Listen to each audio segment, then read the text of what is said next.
I love to help them little కదా, so వాళ్ళు settle అవుతారు మంచిగా. ఇంకో అబ్బాయి కూడా ఒకసారి మెడికల్ అడ్మిషన్ వచ్చింది, మేడం హెల్ప్ చేయండి అని అంటే ఎంత 1 lakh ఏమో తనకు పే చేసిన, పాస్ అయ్యింది, మంచిగా సెటిల్ అయ్యింది. That's so nice really. అట్లా ఇంతకీ ఏం చేశారు ట్రైన్లో? సారీస్ సేల్ చేశారా? శారీస్కు పెట్టుబడి లేదు. అవును. నీలాగా ఒక మేడం ఇంట్లో చీరలు అమ్ముతుంది. ఓకే. మా చెల్లెల వాళ్ళ ఇంటి ఓనర్ లీలక్క అని, ఆమె ఇంట్లో శారీస్ అమ్మేది. బ్రాహ్మిన్స్ బాగా స్ట్రిక్ట్ ఉంటారు కదా పైసల కాడాళ్ళు. సో ఆమె దగ్గరికి వెళ్ళి ఒక 10 చీరలు ఈ లీలక్క, నేను అమ్మి డబ్బులు ఇస్తా అంటే, ఎక్కడ నమ్ముతారు? అప్పట్లో చెప్పినా కదా, నమ్మరు. అమ్మి డబ్బులు ఒకవేళ వాడుకుంటే ఎట్లా? మా చెల్లె ఇంట్లో ఉండేది ఆమె. అయితే ఆమె ఇయ్యనని అన్నది. బాధతో పైనుంచి కిందకు వచ్చేసి, మా చెల్లె రేపు లీలక బర్త్డే అని చెప్పి ఏదో పూలు అల్లుతాను బర్త్డే కోసం. ఇది అవకాశం బాగానే ఉన్నది, మా బర్త్డే ఒక గిఫ్ట్ ఇద్దామని ఒక ప్లాన్ వేసుకొని నా దగ్గర 50 రూపాయలే ఉన్నాయి. ఓకే. 50 రూపాయలు పెట్టి బొట్టు పెట్టే. అప్పట్లో అందులో అన్నీ పెట్టుకుంటారు, ఇనుపది చిన్నది సందుగా పెట్టుకుంటారు. అది తీసుకుపోయి ఒక న్యూస్ పేపర్లో మంచిగా ప్యాక్ చేసి గిఫ్ట్ ఇచ్చిన. వెంటనే అడగలేదు. మళ్ళీ సండే పోయి, లీలక్క కనీసం ఒక 5 చీరలని ప్లీజ్. ఎంటర్ప్రెన్యూర్ అక్కడే పుట్టాడు. 10 తీసుకపో జ్యోతి అని ఇచ్చింది. So sweet. ఓకే. పాపం లీలక్క చూస్తే నవ్వుతుంది. సో అట్లా ఆ 10 చీరలు నా ఇన్వెస్ట్మెంట్. ఓకే. హానెస్ట్లీ 19 months నేను స్పెషల్ టీచర్గా ఉన్నప్పుడు అవి అమ్మాలి, ఆమెకు డబ్బులు ఇవ్వాలి, మళ్ళీ తెచ్చుకోవాలి, మళ్ళీ అమ్మాలి. ట్రైన్లో రోజుకి 4-5 చీరలు అమ్మితే చీర మీద 20 రూపాయలు లాభం పెట్టుకునేదాన్ని. నేను నెలకు 1800, 2000 దాకా సంపాదించేదాన్ని. ఈ సెకండ్ సాటర్డే రాకుంటే బాగుండు, ఇంకో 4 చీరలు అమ్ముకో అట్లా ఆలోచించేది. అట్లా ఆ డబ్బా తిరిగి అమ్మేదాన్ని లోపల. ఒక డబ్బా నుంచి ఇంకో డబ్బా, ఒక డబ్బా నుంచి ఈ డబ్బాలు అందరూ అయిపోతే, అంతా మెయిల్ టీచర్స్ ఉంటారు కదా, జీతం వచ్చినాక ఇవ్వండి సార్, తీసుకోండి, ఒక శారీ తీసుకోండి అని అట్లా కన్విన్స్ చేసి అమ్మేదాన్ని చీరలు.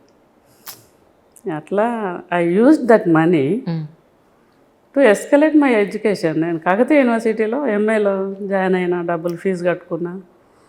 మళ్ళీ మా పిల్లలను కూడా సెయింట్ జోసెఫ్లో, అప్పట్లో వాళ్ళకు షూ కొనాలంటే ఖర్చు అవుతుందని చెప్పి వాయిదా వేసేదాన్ని. తర్వాత కొంట బిడ్డ వైట్ షూ నాకు బాగా గుర్తు. మా పెద్ద పాప నాకు, వాళ్ళకి సాటర్డే గేమ్స్ ఉంటాయి కదా, సో వైట్ షూ కావాలని అంటే వాయిదా వేసేదాన్ని.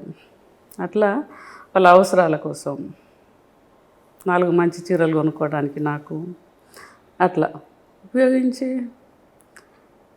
ఆ 19 నెలలు ఆ పైసలే. ఇంకా అందులో 500 సేవ్ చేసి చిట్టీలు వేసుకున్నాడు. నెలకు అవన్నీ జమ చేసి, ఆ చిట్టీలు వేసిన పైసలు జమ చేసి హన్మకొండలో ఒక 200 గజం జాగా కొనుక్కున్నా. లైఫ్ గమ్మత్తు ఉంటుంది ఇప్పుడు ఆలోచిస్తే, బాగుంటుంది. అంటే బాగా నేర్పించింది కష్టం. సో ఇట్ ఈస్ లైక్, ఎక్కడ ఇలాంటి లెసన్స్ ఉండవు, పాఠాలు పుస్తకాలలో ఇటువంటి మనకు ఎక్కడ ఉండవు.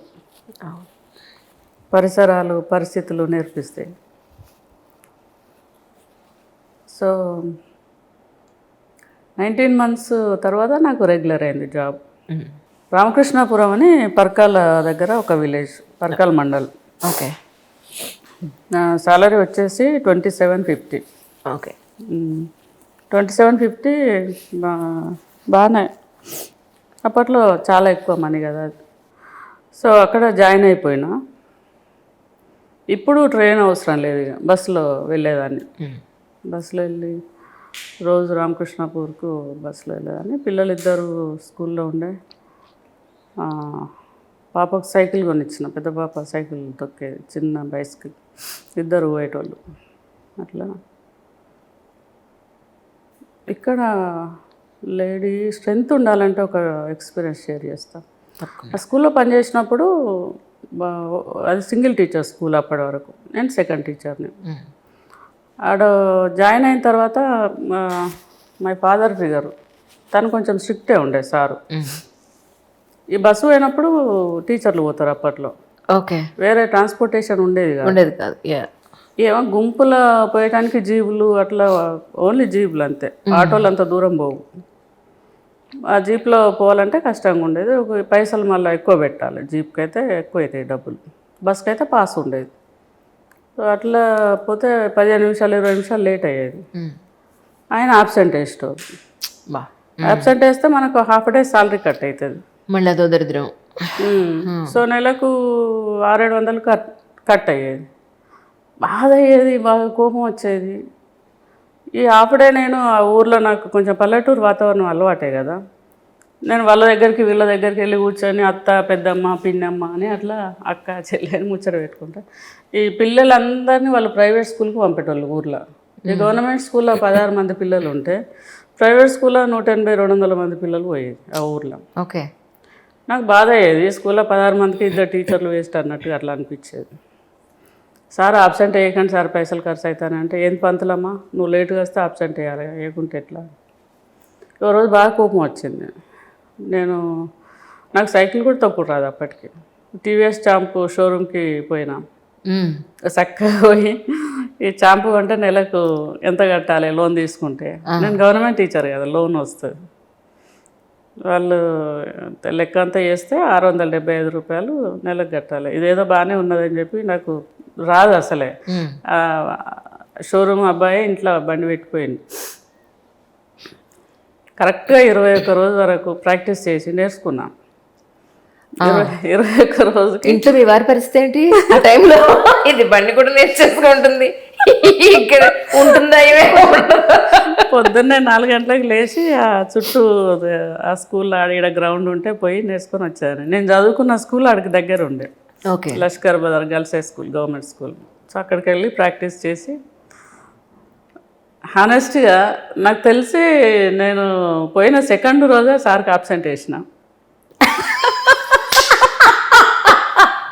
ఇన్ని రోజులు మీకేసరి మీరు ఆయనకేసారా?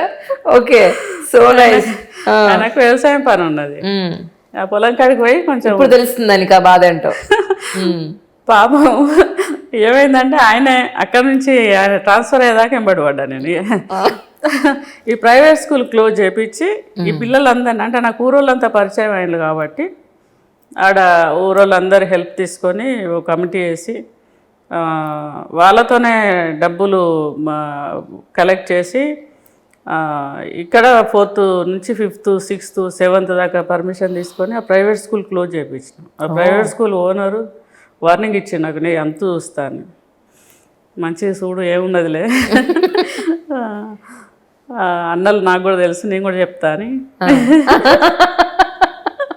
అప్పట్లో బాగుండే, అవును, వాళ్ళ ప్రభావం బాగుండే. నిజం నిజం. తర్వాత ఇక స్కూల్ బాగా డెవలప్ అయింది. ఇప్పటికీ కూడా నన్ను ఆడికి పోతే ఆ ఊరు ఆడబిడ్డ లెక్క చూస్తారు.